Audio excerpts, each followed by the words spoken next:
Hi, good evening. Joe Wenberg, Bluebird Semaphore. This is February 13, 2023, and I'm doing this in the evening, which is should explain some of the imperfections in my lighting. Anyway, uh, I've been talking a lot in the last couple of videos about West Africa, a little Western Europe, civilization, and it's starting to be pushed. You just can't avoid it. You open up the West African clamshell, you're in for it. You're in for it. It's so difficult to get a clear understanding of what went on there 300, 400 years ago. What's going on there today? So hard. It's very obvious that everybody, including the sovereigns in the far distant past, when this narrative was all unfolding, and that being the narrative of extraordinary wealth accumulated by very poor European nations like Spain and England and Portugal and the Netherlands. Very poor countries indeed, and yet this is the beginning of the story about how they acquired all their wealth. And a terrible story it is. It's just terrible. Absolutely terrible. And it's answering, for me at least, the question as to why we didn't hear of any of this before. Because the European countries were just not going to fess up to this horrible thing that went on in the 15th, 16th, 17th, 18th, and 19th century, and to a certain extent still going on today. And that is essentially the trade in human traffic, the human slavery. It's just that I didn't start looking at West Africa for any of that. I mean, to me, it was a cut and dry case. They shipped Africans to the United States, and they went into the plantations of the United States, and the rest is history. That is so far from the truth. United States wasn't even, had no intentions of doing any of this when this thing unfolded, starting in the early 15th century.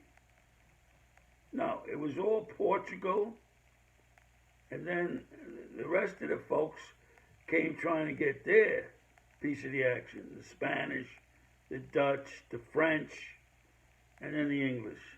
The United States was sitting on the sidelines. However, I will point out that when the United States was sitting in their Boston churches and what have you, their Puritan pulpits and their Puritan pews, thinking how holy and high and mighty they were, that their hands were clean of the slave blood, they just didn't want to pay attention to what was going on, and that is they were providing, particularly the Caribbean slave places, the Barbados, the Jamaican, the Haitian, all those places. They were supplying them with the food and the necessary means of living a relatively carefree domestic life, while their people from the home countries lived as the owners and overseers of the plantations on those islands. So the snooty Puritans up there in Boston and other places who had said, "Oh, we're abolitionists. We don't believe in the slave thing."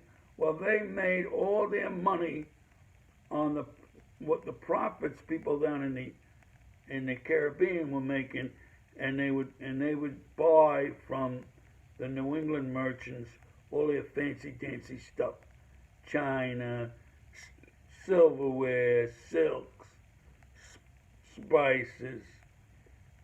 They weren't yet trading in slaves, although they soon would be, but they weren't.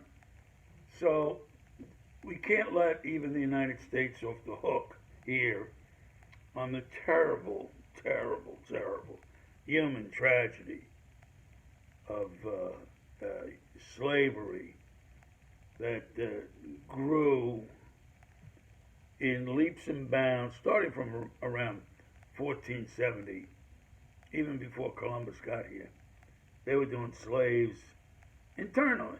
They would sell them to each other over there in Lisbon and Spain and all those other miserable countries. So, I fell into this, and it is like falling down the proverbial rabbit hole. Like right now, I counted as like 16 countries that make up West Africa. Back then, there weren't countries. There were polities or something. The word politics, political, that's spelled slightly different, meaning a name place. Not a state, not a nation, but a name place. Eventually those name places would become nations and states, but they weren't as yet. But there was plenty of them, ill-defined, and they were usually headed up by kings, and the kings had their pieces cut up into little pieces, duchies we might call them, or counties we might call them, but they were all cut up, and these kings were very powerful, very powerful, and they would look at trade, and they were very experienced traders. The kings and probably the second tier people, merchants, so on, over there in West Africa, very experienced traders, and they know the what do they call it?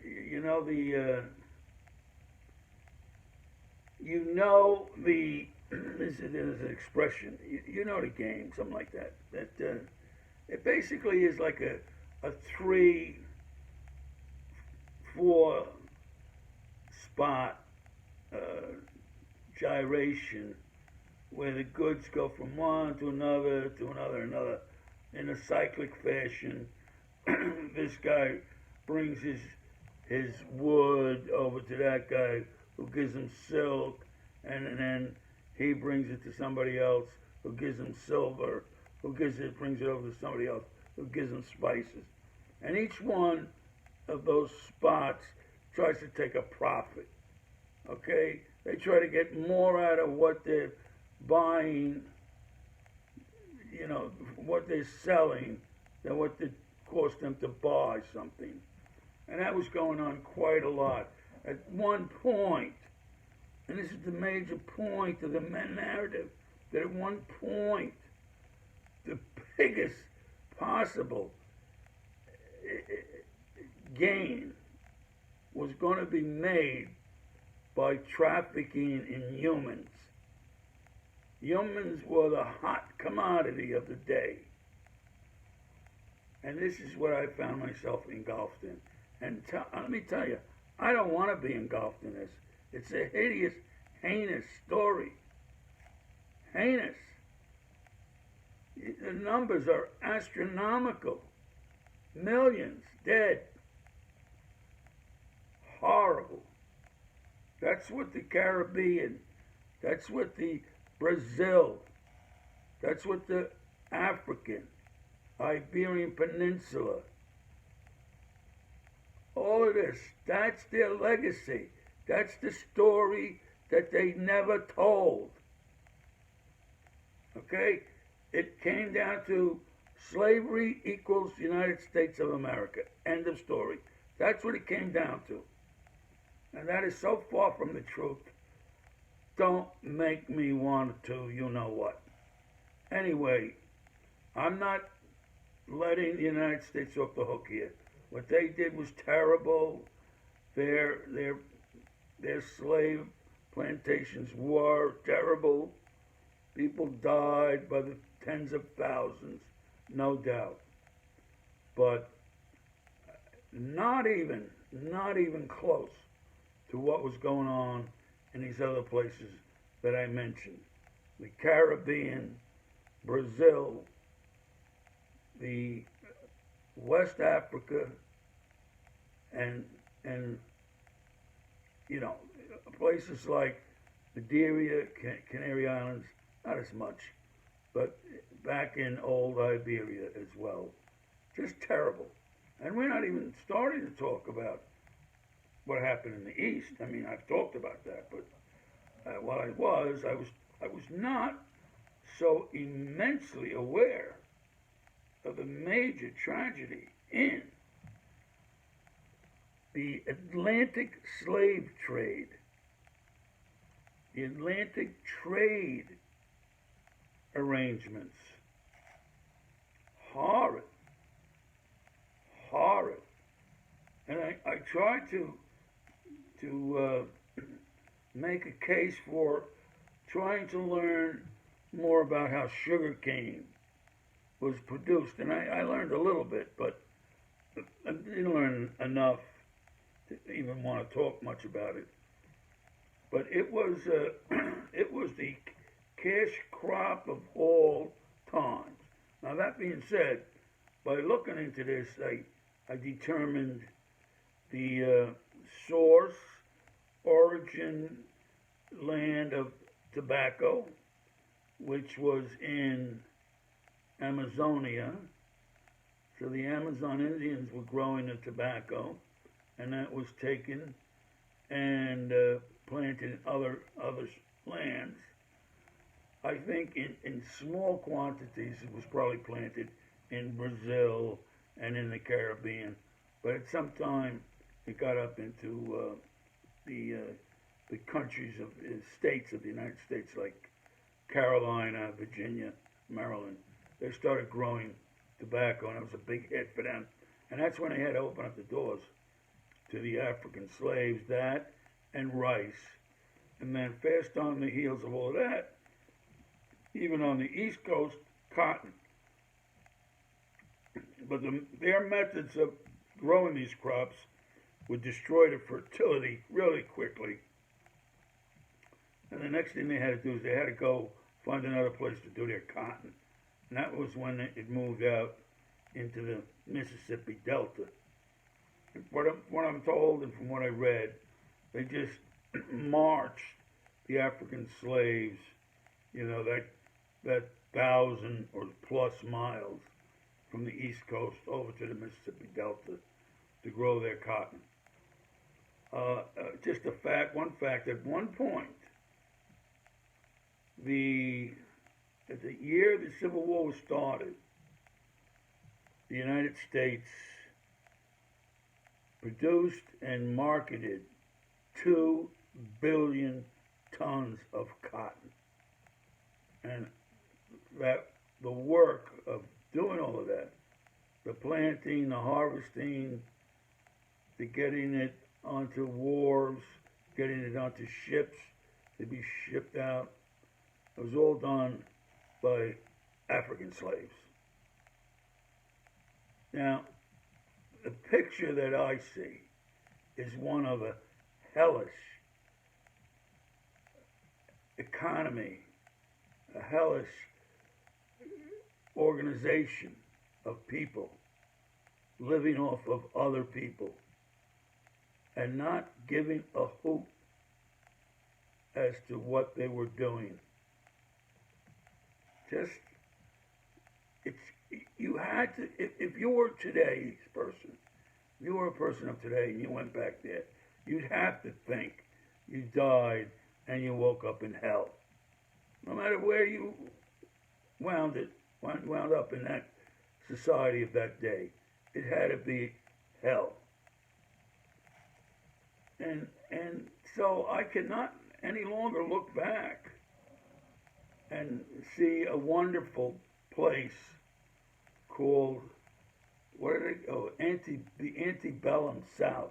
I can no longer see that.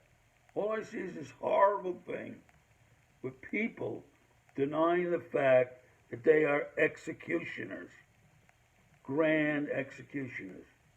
Every single one of them. Nobody not guilty. A whole guilty nation of people killing other people and looking the other way. Terrible. So it almost makes me not want to pay attention to history anymore, but I'm not going to let that get me down. I am going to continue to look at history as much as I can, because when I collect certain factoids, I really like that aspect of all of this. You know, like the factoid of the 2 billion tons of cotton, or the factoid that nicotine was sourced out of the Amazon. I mean, these are some of these concepts, some of these facts, are things that I wanted to know for many, many, many years.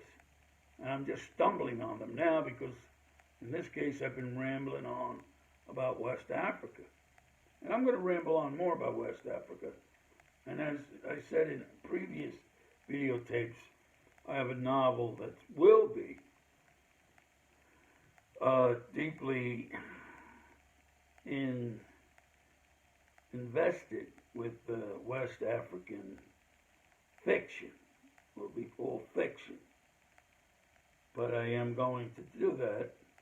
And so when I study a little world history and it's about West Africa, I also get information for the novel, which, like they call, that's killing two birds with one stone.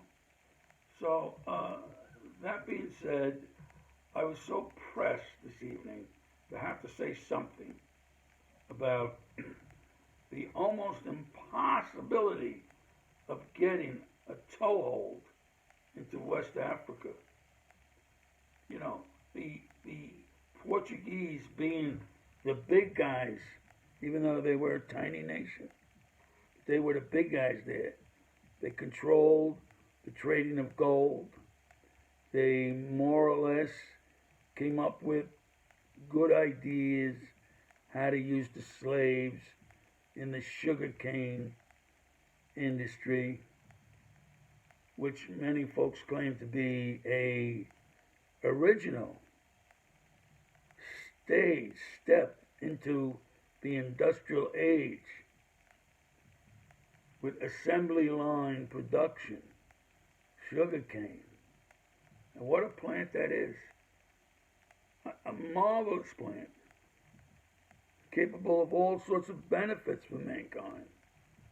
But first we had to kill many millions of people in their tortured states of slavery. First we had to do that before we can get a little bit out of that horror show and grow some sugarcane benignly.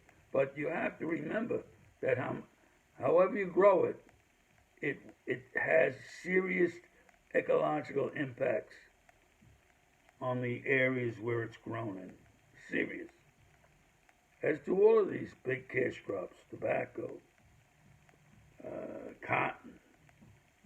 They all have negative impacts. You know, but the way these merchant developers saw things is that, well, the earth has plenty to go around. We'll despoil these 10 or 20,000 acres, and then we'll move on and despoil some more. The earth has more than enough to go around, and it's still acting on that premise. To this day, they still see it as a perfectly fine way despoiled, despoiled. I'll give you one example. In Brazil, they recently outlawed burning the sugar cane refuse. You know, there's a lot of refuse after you harvest the sugar cane. And what they would always do is burn it, and that would have certain advantages. But the long and short of it was, there's a lot of environmental downside to that. It's just the smoke being one. People would get sick. The air is polluted. Well, Florida has a small sugarcane industry going on too, mostly in the South. But they continue to burn the refuse of the sugarcane crop. Even though the world, platforms for protecting the environment tell them they shouldn't, the sugar industry of Florida says, no, we should. It's not that bad. Don't worry about it. All the smoke up in the sky, it doesn't amount to a hill of beans. And that's the typical response from the United States on most of these items that are ecological. You know, the United States tends to come down on the side of, we're going to keep being ecological Neanderthals. That's what they seem to do. You know, what can I tell you? We'll sell all our redwood forest to the Japanese. That's what we're going to do. You can't tell us what to do. We're the United States, and we'll do whatever we want. You know, we don't care about the environment. We'll do what we want. We're going to make profits. And with those profits, we are going to create a bigger and better world for everybody. I don't think so. I think the world, like I said many times, is going to hell in a handbasket. And that's what I think. And it's a shame because, you know, I have grandchildren, and I don't want to think of them being in a state of want or need. But, right now as I speak, I'm very sure that at least 3 or 4 large countries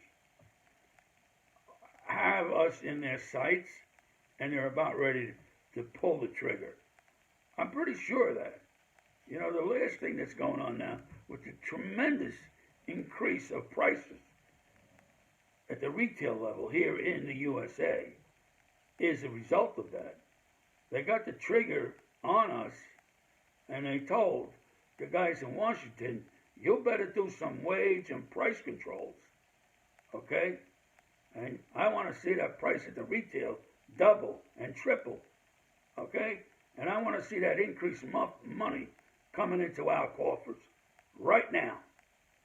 And that's why we saw, this is my opinion, that's why I'm thinking we're seeing this unprecedented increases in the prices of food in the supermarkets. You know, what used to be something that maybe was costing you $2.59 is now costing you $6.59, all across the board. And that just is not greedy merchants. That's wage and price control. Now, in the past, if you said that was a dirty word. Congress would go crazy. Everybody would jump up and down and shout. However, today, it goes unmentioned. It just happens. Why? Because, in my opinion, the 3 or 4 really large countries have us in their sights with the finger on the trigger. And they're ready to go shopping. And they've already told those so-called leaders in Washington that you guys better do what we tell you to do with these prices. Jack them up, get those profits into our coffers, or we're going to pull the trigger. So that's what I think is going on. Only an opinion. I'm not stating facts. I once in a while, I'll throw a number out there which is factual, like the 2,000 tons of cotton. That's factual, or that Portugal for 150 years was the 800-pound gorilla on the slave market. That the only reason why it didn't mind giving up its control of the slave market because it had the gold market all wrapped up, you know, and so on and so forth. However, as I think of it, you can't let the West Africans off the hook because their kings were doing this even before the Portuguese, and if anything, they gave the Portuguese a model to work off of. You know, Portuguese weren't smart enough to work this business. They had to learn it from the West African kings. So it's just a horrible story, and I'm telling you, don't trouble yourself. Don't go looking into this because you're not going to believe it. You're just not going to believe it. You're better off just enjoying your life, have a good life, 80 years, and then go into the ground. You're much better off. That's it. And I wish I could give you a better story, but I can't give you one out. I keep reading it if things get better, but then I read it and I say, oh my God, I was wrong. Hey, I'll be the first one to come back and tell you. But this is what I see is really, really, really over and above being bad. This is terrible. What happened in those decades, those couple of 2 or 3 centuries of the Atlantic slave trade, the Atlantic trafficking in human lives. So, what I have left to uncover in that area is a little deeper penetration of the slave-type plantations for sugarcane on the Brazilian coast. Up and down the east Brazilian coast, there were slave plantations. And that I try, I don't know how much I can find out, but try to look into that. I mean, at least I should be able to get some penetration with Rio de Janeiro because that was a big center of the slave trade in Brazil. Keeping in mind that a lot of these labor-intensive industries, plantations, agriculture, they had a pretty large crop of indigenous people to pull in to the plantation. The native South American Indians, they pulled them in first, and they got them to do the terrible jobs on the plantations, the jobs of digging innumerable number of holes over vast lands that they would then use those holes to insert a sugarcane seedling, and then manuring those vast acreages, and then tending to that, perhaps weeding, and then the harvesting of all of that. So they had their Native Americans doing that, but then the industry was too large. They needed more people, and that was always the case. They always needed more cheap labor. And where did they get it? They got it from Africa. Okay? Now that model was up and running before they went to Africa for the cheap slave labor. They had the cheap Indian labor. That model has been with us since prehistoric times. That's who we are as an organism. We as an organism are a type of organism that goes out and feeds off of similar organisms of its own kind. That's what we are. We're genetically coded to do that. You might almost say we're genetically coded to turn a blind eye to the misery, to the plundering of other people. As long as our bellies are fed and our pockets are growing, That's what kind of animal we are. We are not. We are never were. Any one of these people who have been held up to history, been held up as these sanctimonious good guys, you know, and I'm not going to name the names, but you know who they are. The sanctimonious good guys who the educators of all the various times put out there in front of the we people as these were the good guys. And these guys were saying all these wonderful things about humans and what they're capable of. A lot of baloney. Humans are capable of one thing and one thing only, killing other humans. That's what they do. They do it well. They're really pros at it. They're actually pros. And I know I'm going on and on, but there's no end to how tragic this story is. There's no end to it, you know. And I mean, there's just so much that I've come to realize about what's going on, what went on in my own backyard, which I never was really gave it one extra thought. Basically, the Atlantic trade, the eastern part of Africa facing, no, the eastern, the western facing part of Africa, looking out across the ocean to the eastern facing part of South America, the Caribbean, and North America. The two large continents, three actually, facing each other. The large scale meaning, implications of this facing off meant to world history. Never read about it, never hear about it, never mentioned.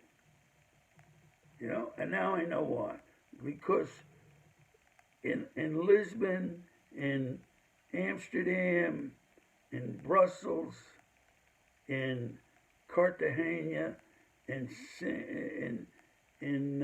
Rio de Janeiro, in Barbados, in Santo Domingo, in Cuba, in the Carolinas, in Maryland, Virginia, the elite lights did not want those stories to emanate out. They did not want their people to know how despicable the people's rulers are. They didn't want that. They kept it quiet. So only scholars digging into this information would ever know. And the rulers didn't care. Scholars spent all their time buried in books. They weren't out protesting in the streets. You know, they read and wrote, and they were insignificant. And therefore there never was a wide-scale understanding of what went on in the Atlantic markets. The west-facing African, Iberian coasts and the east-facing South American, Caribbean, United States, North America, east-facing coasts, and the hostilities between them, and the loss of life that went down between them. The number of slaves, and I'm not grossly exaggerating, that died can be counted in the millions. And the concept of that, well, these people were of no concern anyway. They lived these hideous lives back in Africa. It just doesn't stand up under scrutiny. It just doesn't. You find out that these people lived pretty decent lives before the people from Portugal came a hunting, you know.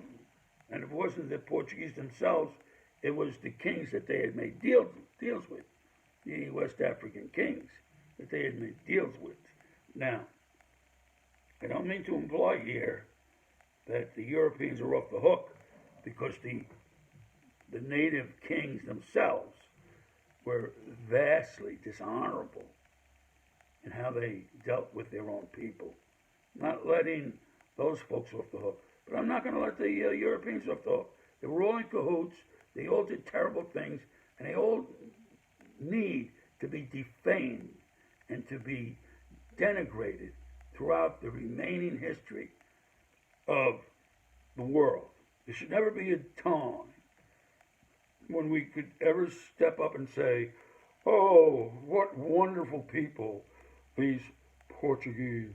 Oh, what wonderful people, these Dutch and their English cohorts, and those fantastic Frenchmen. What wonderful people.